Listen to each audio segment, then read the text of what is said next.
demain matin le culte aussi. Que Dieu soit glorifié, que Dieu soit béni. Amen. Avec nous puissions prier le Seigneur. Gloire à Dieu. Mettre ces moments surtout entre les mains de Dieu.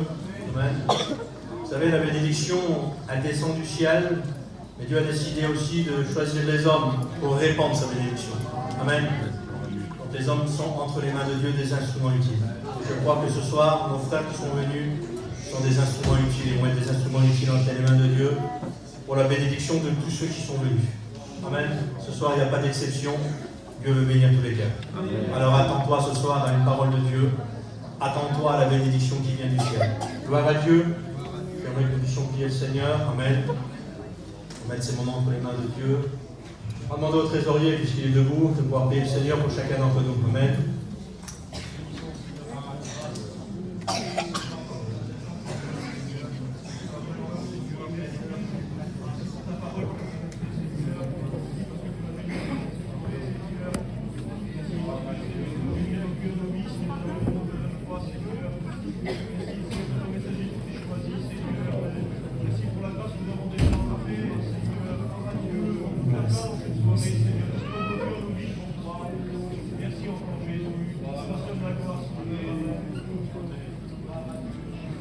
Gloire à Dieu, que Dieu soit béni. Je remercie Dieu d'être là et je veux lui rendre gloire avant tout. Je remercie le Seigneur de tout mon cœur. La valeur de la réunion, c'est pas le nombre de personnes qu'on est. La valeur de la réunion, c'est parce que Jésus est là. Il y a un verset dans la Bible. Un jour, Paul et Silas sont en prison. Et au milieu de la nuit, ils ont commencé à chanter et louer Dieu. Et la Bible a dit que par la présence de Dieu qui est descendue, la prison a commencé à trembler tellement fort que les portes des prisonniers se sont ouvertes. Les chaînes sont tombées. Ce soir, on n'est pas Paul et Silas, on est l'église de Dieu. Et au milieu de la louange, les chaînes peuvent tomber, les portes des prisons peuvent s'ouvrir. La louange, elle est puissante. Alors louez Dieu avec moi, on va chanter des cantiques ensemble, aidez-moi, et Dieu va nous bénir. Jésus est le chemin.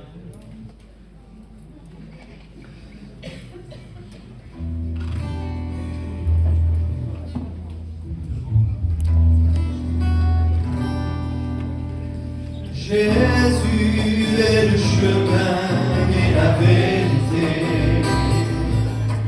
et tous ceux qui l'acceptent seront sauvés.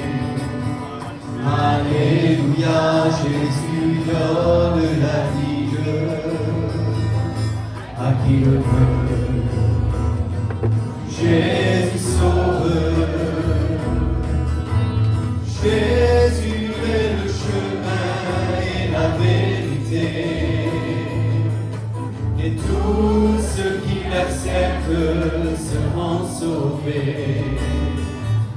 Alléluia, Jésus donne la vie à qui le veut. Jésus sauve, qui a soif de cette eau vive, vienne à lui dès aujourd'hui. Qui a soif de son amour, Jésus la donne à qui le veut. Qui a soif de cette eau vive, vienne à lui dès aujourd'hui. Qui a soif de son amour, Jésus la donne à qui le veut. Gloire au Seigneur, gloire à Dieu. Voilà, on est venu là. Je connais personne ici. Je connais Ruben, je connais mon cousin. Et je voudrais écouter son témoignage, moi, Johnny. Il dit, mais tout le monde me connaît ici. Je dis, ouais, mais moi, je ne l'ai jamais écouté. Je dis, alors tu vas le dire pour moi. On va l'écouter, nous rendre témoignage. Et que Dieu le bénisse.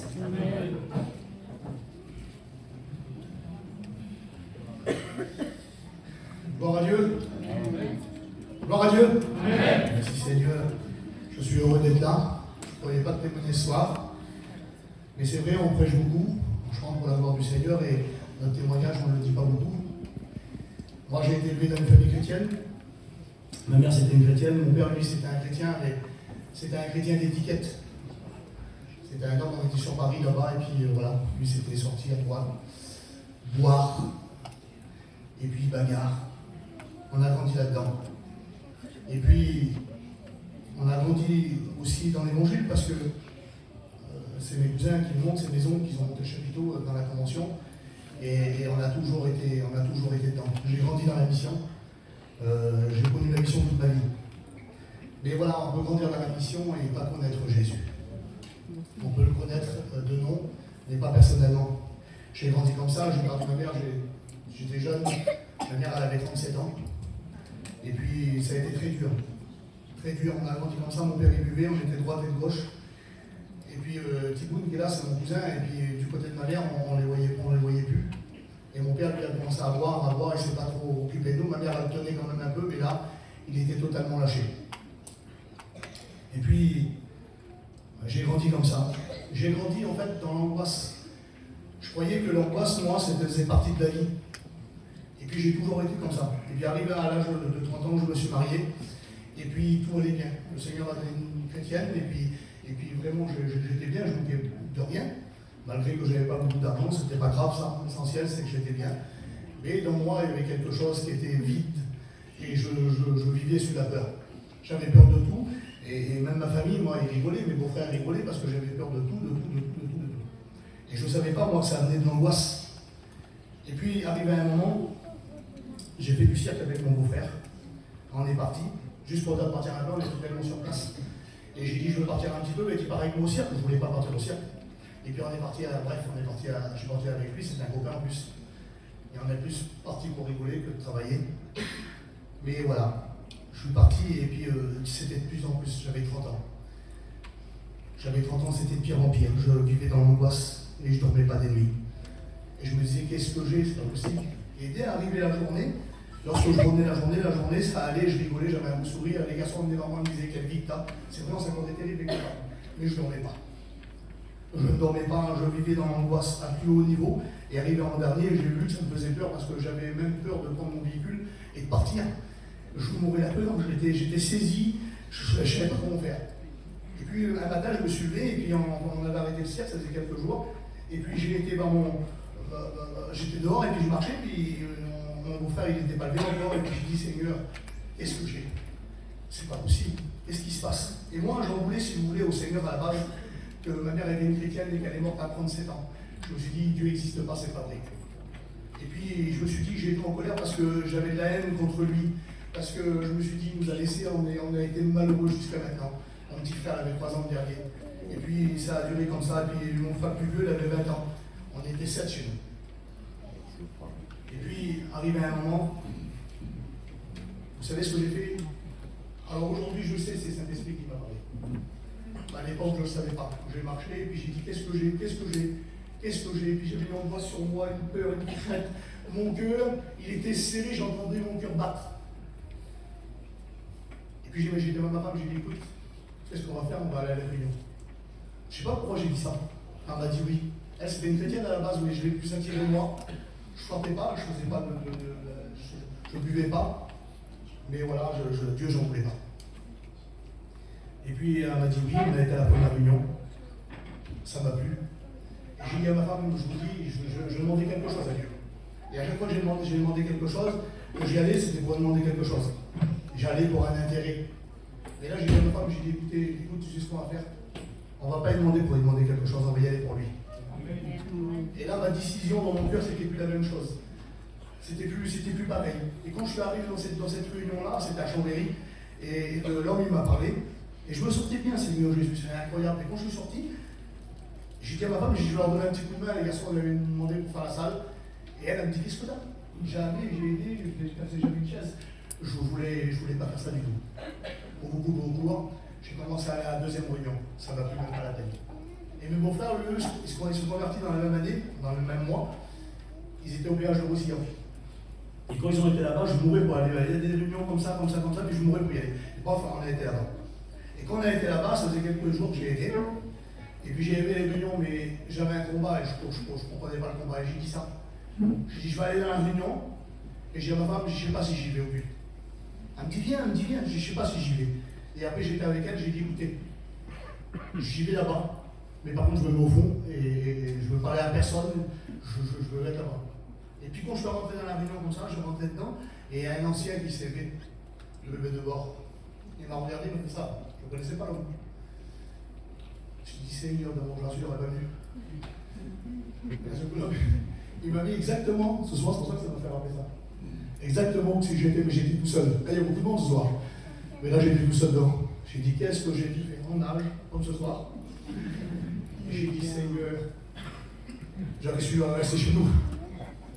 Mais à ce moment-là, Dieu voulait me parler. Et puis, je rentre dans cette réunion. Personne ne savait ce qui se passait là-dedans.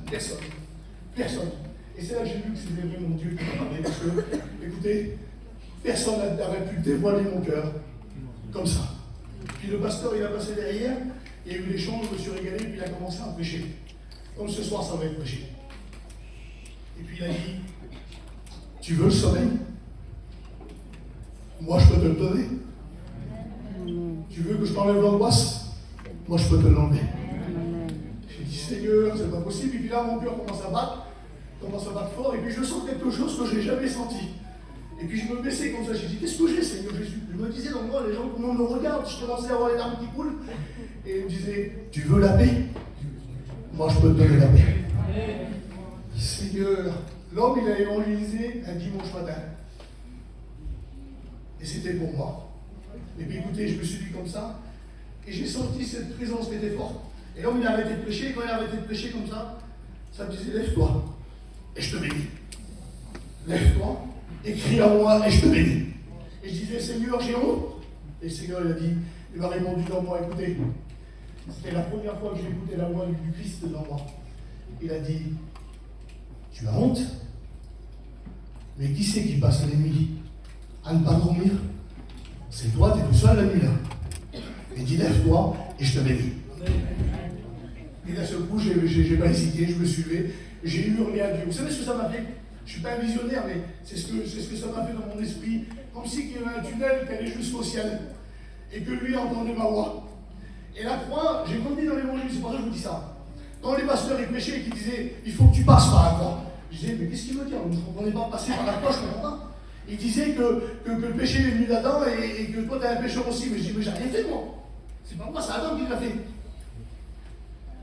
Et puis, écoutez, vous savez ce que j'ai fait? J'ai crié à lui. Et puis là, vous savez, comme une main est rentrée dans le bras.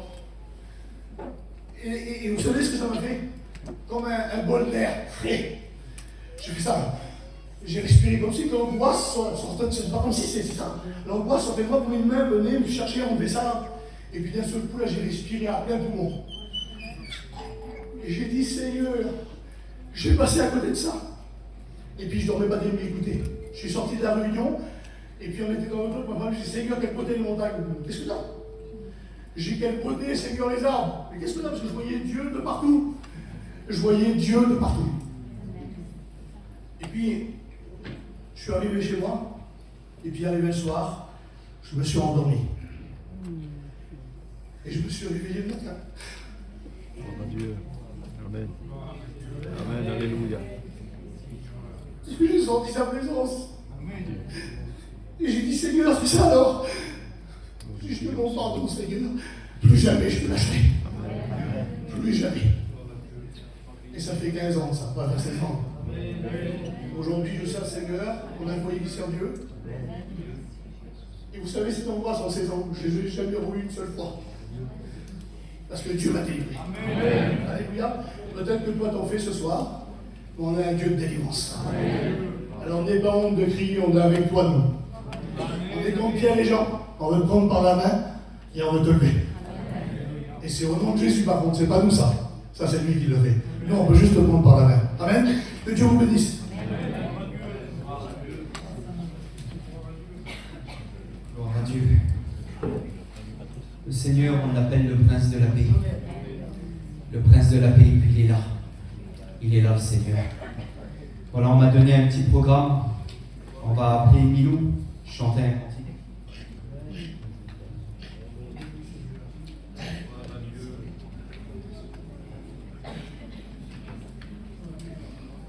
Je se prépare pour chanter un chœur. On va passer pour l'offrande. Vous savez qu'une mission, ça a un coût, on va le faire. Je sais qu'on avait fait une petite offrande dimanche dernier, mais il manquait tellement de monde. On va continuer la mission, on va passer pour l'offrande en même temps que nous allons chanter.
Seigneur, vraiment je suis content d'être là. Je suis béni, au Seigneur.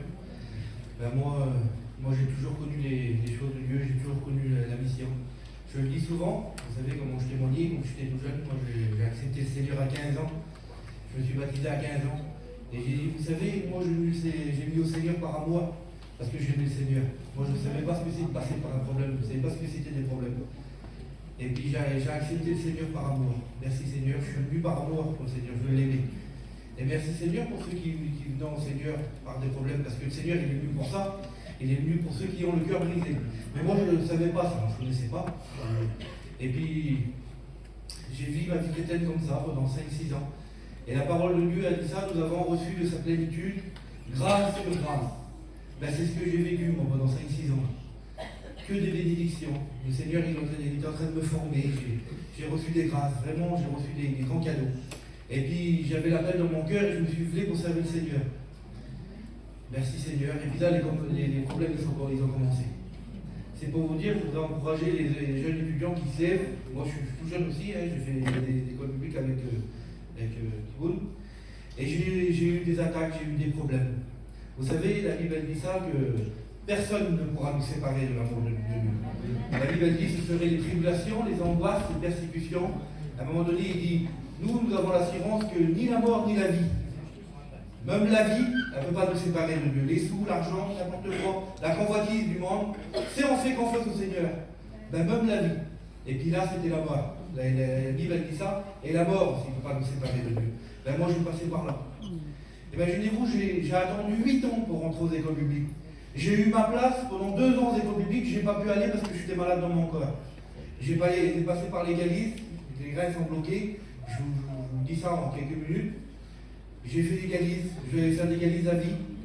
Je suis débranché sur galises avec cathéter, là. Imaginez-vous, j'avais 21 ans, et les reins, ils ne fonctionnaient plus. Et puis j'ai fait confiance au Seigneur, et le Seigneur m'a béni. 1 an, jour pour jour, j'ai retombé une autre maladie. Imaginez-vous, j'ai chopé une méningite tuberculose. Je perdais toutes mes pensées, là, je les perdais. Mes copains sont partis tous aux écoles publiques, mes cousins aussi sont révélés, je m'avais levé avant eux, j'avais 8 ans que j'attendais pour rentrer aux écoles publiques. J'avais ma place aux écoles publiques, et moi je ne pouvais pas aller parce que j'étais malade. J'ai repoussé encore, et pour le respect que je vous dois, j'avais un petit berceau par mois. Et puis là, mon petit il a tombé malade, entre le jour de l'an et la Noël. J'ai resté 6 mois à Necker, sans sortir. Mon petit il est sorti. Et puis j'ai rentré aux écoles publiques. Vous savez, le diable, il ne veut pas nous lâcher comme ça. J'étais aux écoles publiques, mon petit il avait 3 ans. Et il est parti aux écoles publiques. Imaginez-vous, il est parti aux écoles publiques. Mais la Bible dit ça, que le Seigneur, il n'a pas de cas impossible, il n'a pas de vie impossible. On le prêche aujourd'hui, je le prêche. Que tout est possible avec Dieu. Malgré la maladie, malgré les épreuves, malgré n'importe quelle maladie, n'importe quelle épreuve, Dieu peut nous soutenir, il peut nous soutenir. Donc au Seigneur, et puis là, imaginez-vous, j'ai prêché 17 jours après aux écoles publiques. Et Daïs est venu voir moi, notre président, il a dit, écoute Kevin, si tu veux, tu reviendras plus tard, au soit t'arrêtes, tu fais comme tu veux, nous on ne veut pas te forcer. J'ai dit non, je viens prêcher aux écoles publiques. Et j'ai venu prêcher, j'ai prêché. Et j'ai dit quelque chose, je le dis, puis j'arrête.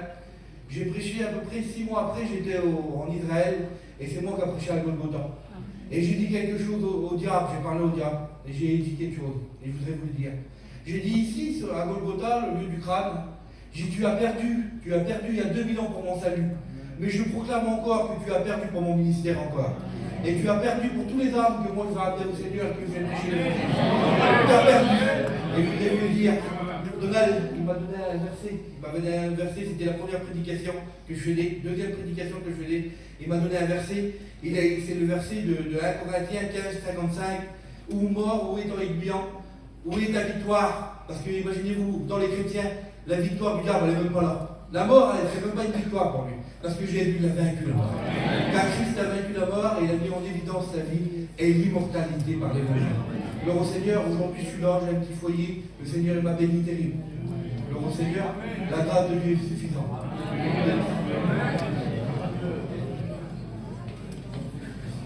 Gloire au Seigneur, gloire à Dieu pour ce témoignage.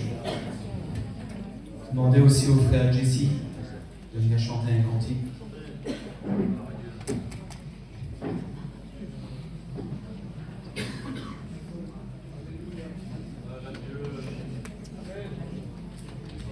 Chantez avec moi.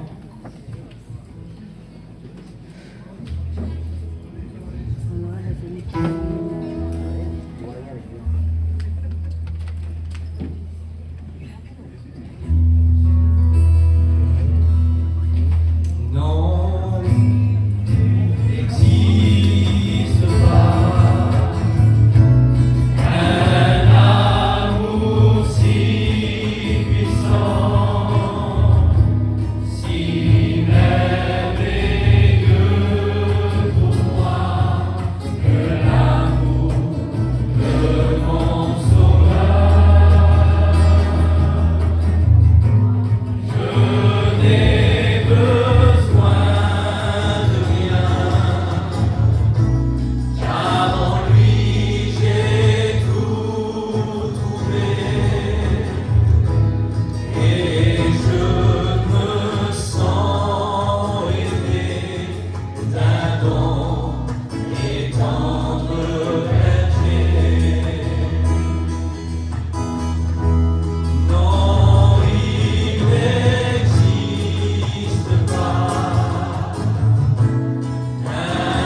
vous dire aussi ce que Dieu il a fait pour moi.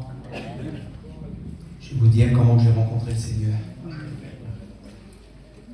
Nous, on ne savait pas qu'il y avait des chrétiens, on ne savait pas qu'il y avait des serviteurs de Dieu, des réunions. On est de Paris, à Montreuil, là-bas, et puis on vivait dans des cités, et on vivait qu'entre nous. On ne voyait pas de voyageurs, on ne voyait pas de marmouches. On vivait qu'entre nous dans la cité là-bas. Et vers nous, ils ne croient pas en Dieu. Et ceux qui croient en Dieu, ils se disaient catholiques, parce que comme un enfant venait au monde, il baptisait, et quand quelqu'un mourait, il passait à l'église. Mais on ne connaissait rien du tout de Dieu. Ma mère, elle a croyé. Mais pour vous dire à quel point qu'on ne connaissait pas Dieu, c'était que comme ils avaient besoin de quelque chose vers nous, ils allaient au cimetière. Ils ne priaient pas Dieu. Ils allaient au cimetière et puis ils priaient sur les tombes. Et comme ils ne pouvaient pas aller au cimetière, ils mettaient les photos des défunts. Ils allumaient des bougies et puis ils priaient les morts. Pour vous dire à quel point on était ignorants de tout ça. Et un jour, en 1987, ma sœur, elle devait se faire opérer parce qu'elle était née avec une malformation dans les reins. Elle avait une artère en plus et puis il fallait attendre qu'elle ait 3 ans pour qu'elle se fasse opérer.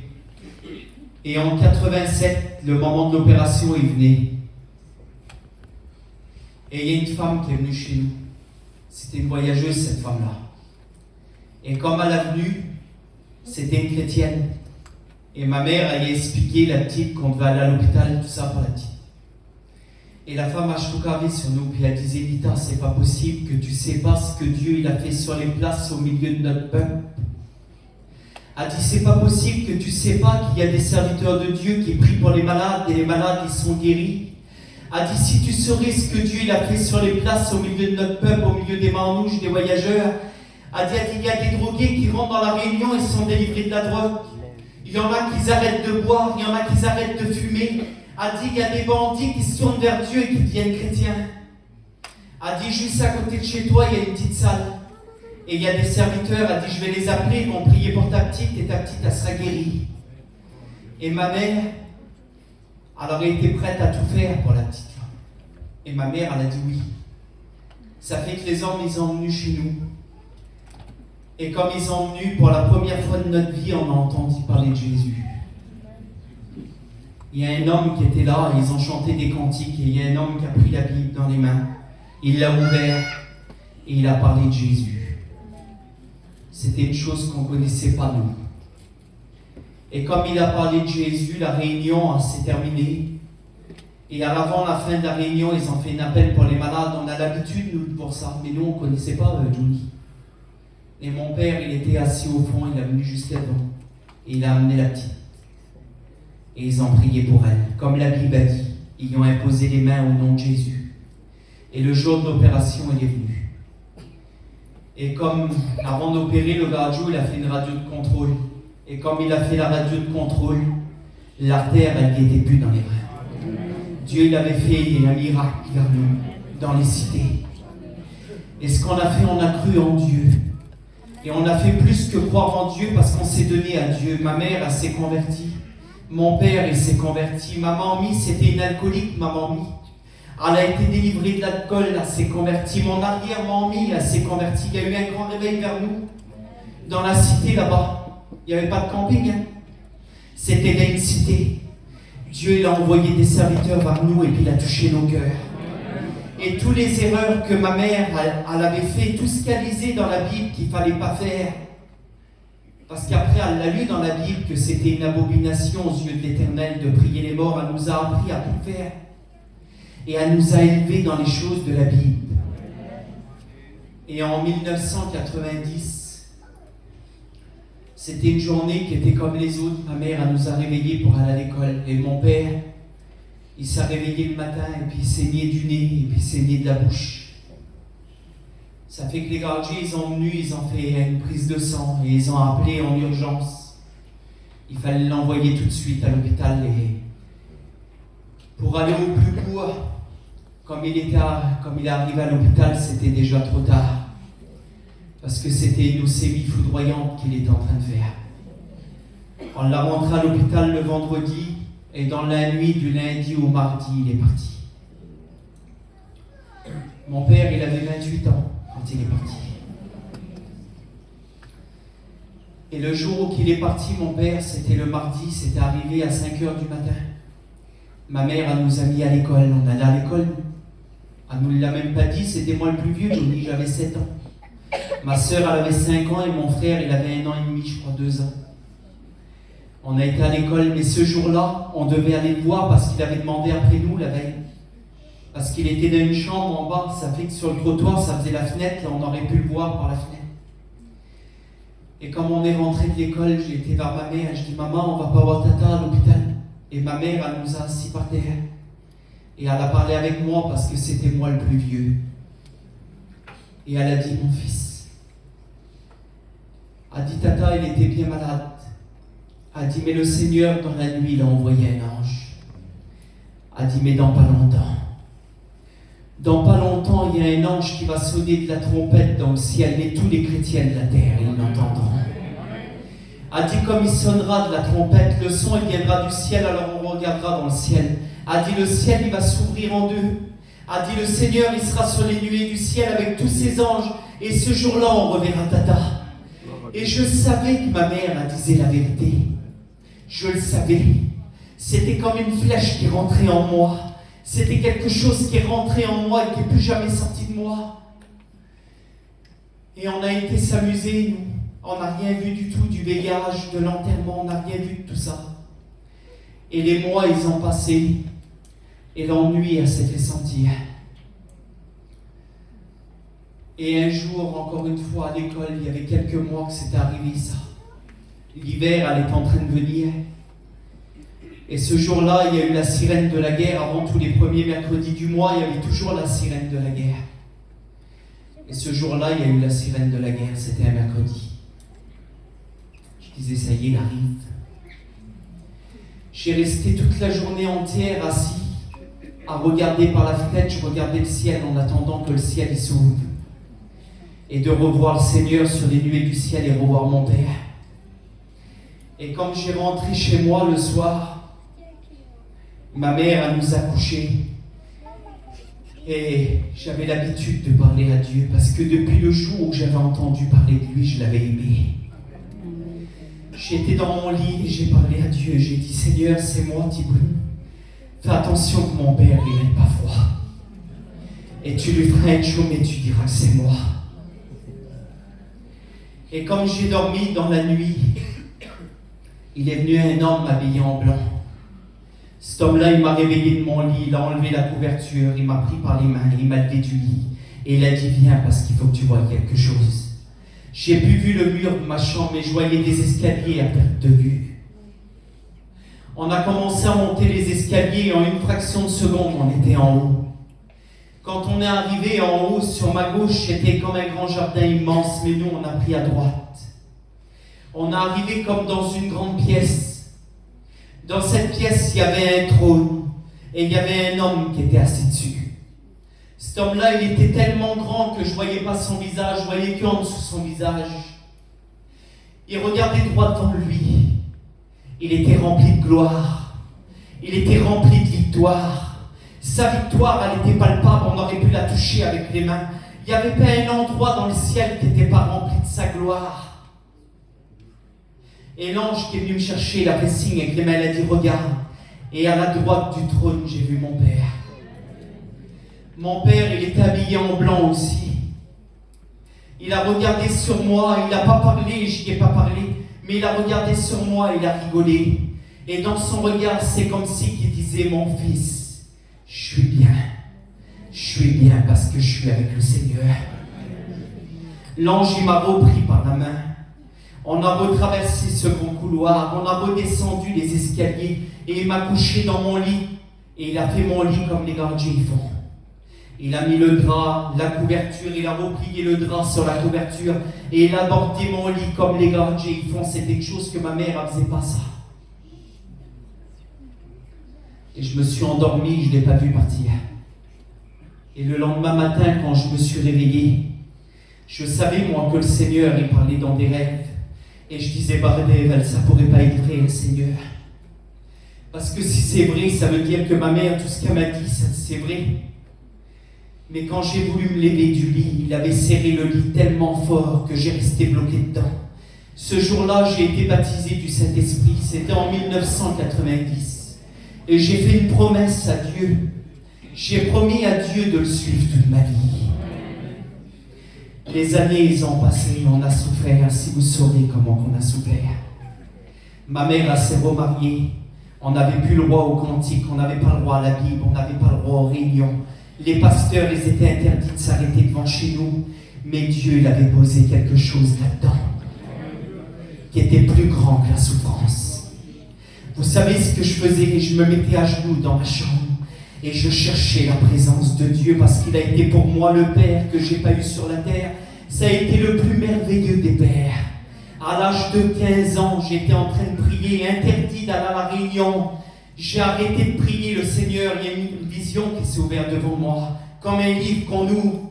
J'ai vu un chapiteau de montée, j'ai vu plein de campings, on ne connaissait pas les campings. Tabert, Fenn, tout ce que vous voulez, nous on ne connaissait pas ça. J'ai vu plein de campings et Dieu m'a parlé. Il a dit, vois-tu cette mission? Je vais te donner une compagne des gens du voyage, tu vas te marier au milieu de ton peuple et ton foyer servira ma gloire. Tu termineras dans un camping et tu partiras en mission et tu me serviras. Et Dieu l'a fait. Aujourd'hui, j'ai 40 ans. Il y a 33 ans de ça que j'ai rencontré Jésus. Le son de la trompette, dans pas longtemps, il va sonner. Et je vais voir bien plus grand que mon Père que j'ai perdu. Je vais voir le Roi des rois, le Seigneur des seigneurs, celui que mon cœur aime. On chante le dernier cantique ensemble. Et après on écoute la parole de Dieu, c'est le plus important.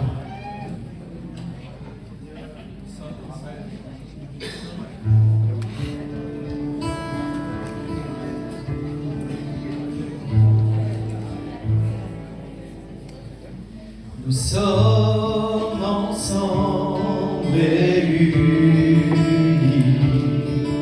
pour un but aujourd'hui,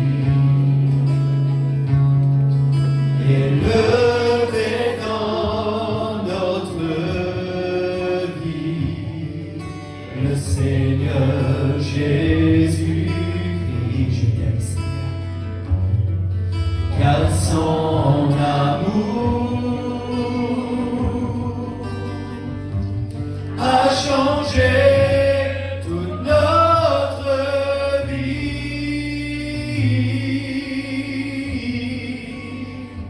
et nous voulons vraiment, je t'élève de mon cœur, élever son saint nom. Nous voulons voir la gloire de Dieu descendre du ciel et remplir ce lieu. Nous invoquons Jésus ton nom. Ouvre ton ciel, Jésus fils